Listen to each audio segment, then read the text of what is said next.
গতিকে আমি কিন্তু সেইখিনি কৰিব যোৱা নাই এতিয়া আমি কি কৰিছোঁ যদি কোনোবাই মূৰ্তি পূজা কৰিছে তেতিয়াহ'লে সেই তাত গৈ যদি আমি প্ৰসাদ মুঠি খাওঁ তেতিয়াহ'লে আজি মই সেইখন সমাজৰ পৰা বেলেগ হ'ব লাগিব সেইখন সমাজৰ পৰা মই বেলেগ হ'ব লাগিব কিয়নো মূৰ্তি পূজা কৰি আছিল মই তাত গৈ প্ৰসাদ খালোঁ আৰু সেইখন ঘৰত মোৰ যদি পিতৃও যদি হয় মই তাত যাব নালাগিব কাৰণ মই পিতৃক তাৰমানে মোৰ পিতৃতকৈ মই সেই ধৰ্মটোৱে ডাঙৰ কিন্তু পিতৃ মাতৃ সকলো যে শ্ৰেষ্ঠ সেইটো জ্ঞান তেওঁ নাপালে কিন্তু মূৰ্তি পূজা এটা প্ৰকাশ কৰাৰ বাবে সমাজৰ পৰাও পৃথক ঘৰৰ পৰাও পৃথক এতিয়া মই আপোনাৰ খবৰ মাজত প্ৰকাশ কৰিবলৈ আগবাঢ়িছোঁ যে শংকৰদেৱ শ্ৰীমন্ত শংকৰদেৱে যেতিয়া পোনপ্ৰথম ধৰ্ম প্ৰচাৰ কৰিছিল তেতিয়া তেওঁ মূৰ্তি পূজা কৰিছিল নে নাই গুৰু চৰিত্ৰত প্ৰকাশ আছে কিন্তু যেতিয়া গুৰু চৰিত্ৰৰ আমি বৰ্ণন কৰিবলৈ যাওঁ তেতিয়া একাংশই আমাক কি কয় যে এই গুৰু চৰিত্ৰখন কোনোবাই বেলেগেৰে বনোৱা কোনোবাই বেলেগেৰে লিখা তেওঁলোকে এইটোও ক'ব যে আজি মই যিখন কিতাপ পঢ়ি আছোঁ সেইখন কিতাপ বেলেগে লিখা তেওঁলোকে এইটোও ক'ব যে যিখন মই শ্ৰীমদ ভাগৱতৰ উদাহৰণ আপোনাক দিছোঁ সেইখনো বেলেগে লিখা কিন্তু এইটো সত্য নহয় ক'বলৈ গ'লেতো বহুত কথা ওলাই যায় কিন্তু সেইখিনি কথা আমি প্ৰকাশ কৰিব নোৱাৰোঁ কিন্তু প্ৰকৃততে সেইটো সত্য নহয় শ্ৰীমন্ত শংকৰদেৱে মূৰ্তি পূজা কৰিছিল আৰু কেনেদৰে কৰিছিল তাৰে মই বৰ্ণন কৰিবলৈ গৈ আছোঁ গুৰু চৰিত্ৰৰ পৰা হে ৰাম শংকৰে কীৰ্তন ঘৰ সাজিবা লৈলা বিধি বান্ধিবাক লাগি সমস্তে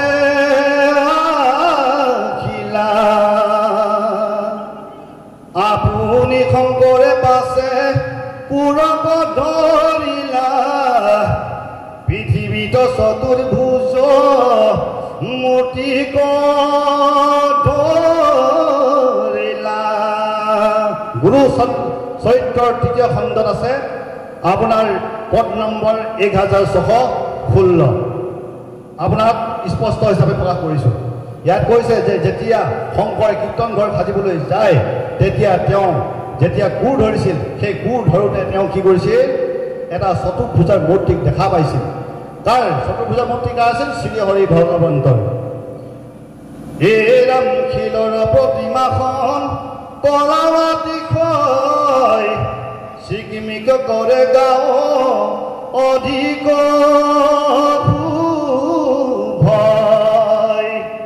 কুৰেৰি শংকৰেও মূৰ্তিক ধৰিলা দেখিয়া মনত পৰ হৰিখ মিলিলা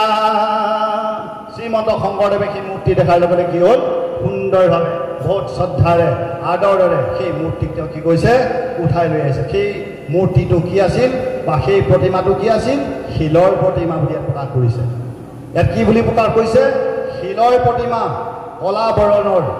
স্পষ্ট হিচাপে গুৰু চৰিত্ৰত আমাক প্ৰকাশ কৰিছে তাৰপিছত আকৌ কৈছে এ ৰাম সবে হন্তে খেলে ফাগু সৰক্ষিত মনে কান্ধত কৰিয়া মূৰ্তি ফুৰাই থানে থানে ঐ হিমতে প্ৰতিমাক আনন্দে ফুৰাই মন্দিৰক লাগি পাছে মূৰ্তি লৈ যায় সেই মূৰ্তিটো শ্ৰীমন্ত শংকৰ গুৰুজনাই সমূহ ভগত বৈষ্ণৱক লগত লৈ কি কৰিছিল আপোনাৰ মূৰ্তিত মানে নামঘৰত কি কৰিছিল মন্দিৰত স্থাপনা কৰিছিল আৰু সেই মন্দিৰ সেই আপোনাৰ প্ৰতিমাটোক লৈ শ্ৰীমন্ত শংকৰদেৱে থানে থানে ঘূৰাই লৈ ফুৰিছিল তেতিয়াহ'লে আপোনালোকে চিন্তা কৰক শ্ৰীমন্ত শংকৰদেৱে নিজেই যদি মূৰ্তি পূজা কৰিছিল তেতিয়াহ'লে আজি আমি মূৰ্তি পূজাৰ ওচৰলৈ যদি যাওঁ তেতিয়াহ'লে আমি তাৰ প্ৰসাদ কিয় খাব নোৱাৰোঁ আৰু সেই মূৰ্তি পূজাৰ প্ৰসাদ খোৱাৰ লগে লগে আমাৰ নিজৰ বান্ধৱসকলৰ কিয় অনিষ্ট সাধন হয় এই কথাখিনি আমি এতিয়া জানিব লাগিব আমাকতো তেনেকৈ এইটো কোৱা নাছিল আমাক শ্ৰীমন্ত শংকৰ গুৰুৱেও ভাল আদৰ্শ দি গৈছে কৃষ্ণও আমাক ভাল আদৰ্শ দি গৈছে কিন্তু সেই আদৰ্শ আমি ক'ত হেৰুৱাই পেলাইছোঁ আমি সেই আদৰ্শ ক'ত থৈ আহিলোঁ গতিকে আমি সেই আদৰ্শক পুনৰ আমি খোজ কৰিব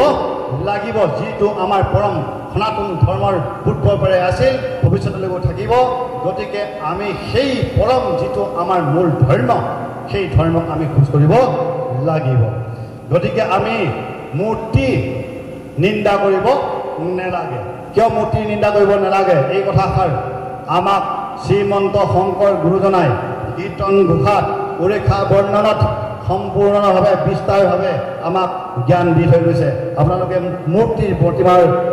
প্ৰতিমাৰ যিটো মহিমা সেইখিনি শুনিব এবাৰ আমাৰ উৰেষা বৰ্ণনা কৰিছিল কোনে শ্ৰী হৰি ভগৱন্তই লক্ষ্মী প্ৰকাশ কৰি আছিল শ্ৰী হৰি ভগৱন্তই লক্ষ্মী মাক প্ৰকাশ কৰি আছিল যিটো তত্ত্ব সেই তত্ত্ব মই আপোনালোকক শুনাব বিচাৰিছোঁ যি তত্ত্ব কীৰ্তন ঘোষাৰ মাজতো আমাৰ কি আছে প্ৰকাশ আছে আমি তাৰ পৰা বুজিব পাৰোঁ যে মূৰ্তি পূজা অপৰাধ নহয় হে ৰাম দিবদল আছে তাৰ কি কয় মহিমা বৈদু জ্বৰ আছে তাত আমাৰ প্ৰতিমা প্ৰয়াসে তাকে চাই পাৱে মহোদয় পাপী সবু চলি যায় বিষ্ণুৰ লয় পূৰ্বত এটা দিব্য দৌল আছিল এই দিব্য দৌলত আপোনাৰ পৰম ভগৱন্ত শ্ৰীহৰিৰ এটা প্ৰতিমা আছিলে আৰু সেই প্ৰতিমাক দৰ্শন কৰি মনুষ্য কি হৈছিল আপোনাৰ মুক্তি পাইছিল সেই প্ৰতিমাটোৰ ইমান এটা মহিমা আছিলে কিন্তু আজি আমাক কৈছে সেই আপোনাৰ মূৰ্তি ধৰিব নালাগে এটা সেই মূৰ্তিটো কি হ'ল এতিয়া আপুনি শুনিব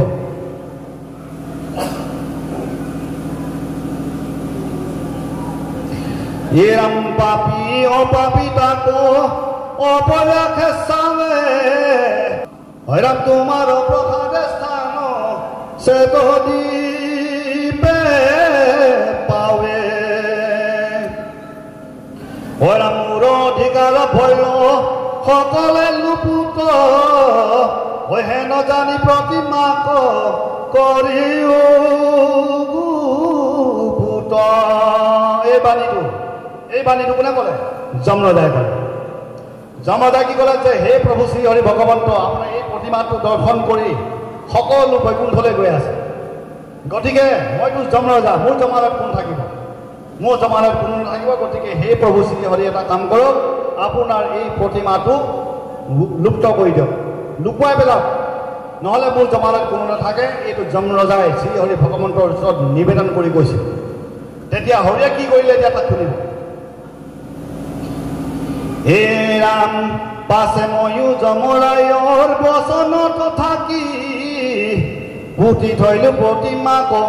বালুকায়ে ঢাকিয়ে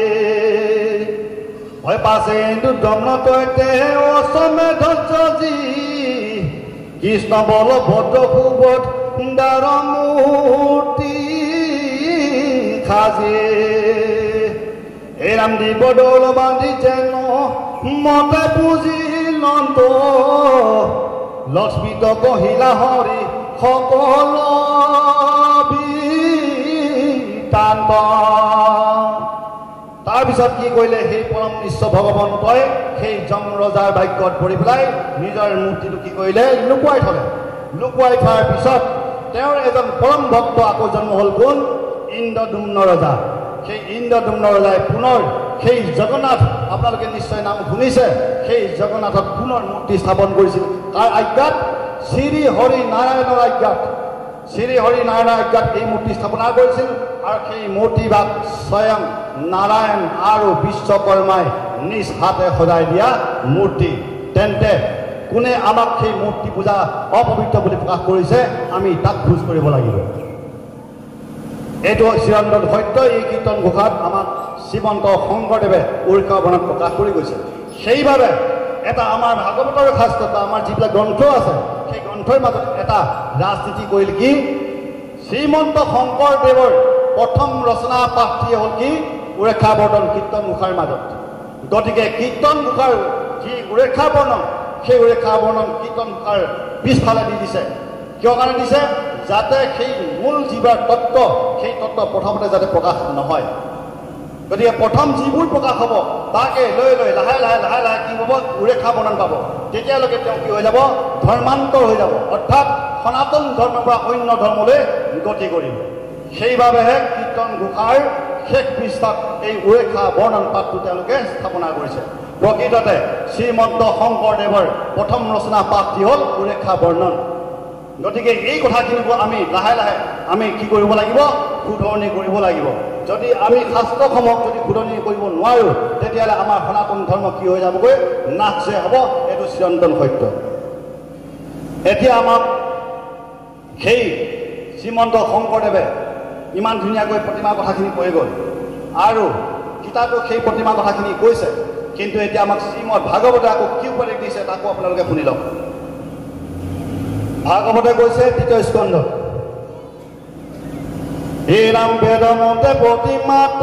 তলয়ৰ্ষণ হৈতা নাহি তাৰ ফল কিছু হবে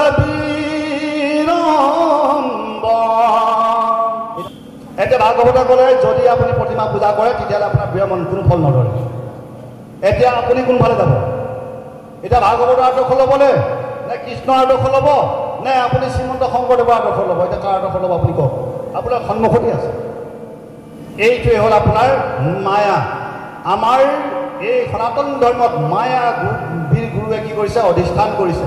মায়াবী গুৰুৱে অধিষ্ঠান কৰি পেলাই যিটো আমাৰ মূল সনাতন ধৰ্ম সেই সনাতন ধৰ্মক বিনাশ কৰিবলৈ চেষ্টা কৰি আছে যদিহে আমি এই মূল ভিতৰৰ ৰহস্যবিলাক যদি আমি বুজি নাপাওঁ তেতিয়াহ'লে আপুনি কেতিয়াও মুক্তিও নাপায় আপুনি সনাতন ধৰ্মত কেতিয়াও স্থিতি হ'ব নোৱাৰিব কাৰণ এটা কথা আপোনালোকে এইখিনি মনত ৰাখিব মই কৈ যাওঁ শ্ৰী হৰি ভগৱন্তই এই কলি যুগৰ দৈত্যসকলক বিনাশ কৰিবলৈ বাবে শ্ৰী হৰি ভগৱন্তই নিজে দেৱতাসকলৰ লগত সন্মিলিত হৈ নিজৰ নামক আগ কৰি পেলাই এনেকুৱা এখন শাস্ত্ৰ ৰচনা কৰিছে যিখন শাস্ত্ৰই সমূহ আমাৰ সনাতন ধৰ্মক নিষেধ কৰিবলৈ চেষ্টা কৰিছে গতিকে সেই শাস্ত্ৰখন ক'ত আছে আপোনালোকে তাক বাছি ল'ব বিচাৰি ল'ব তেতিয়াহে আপোনালোকৰ ধৰ্মটো শুদ্ধ হ'ব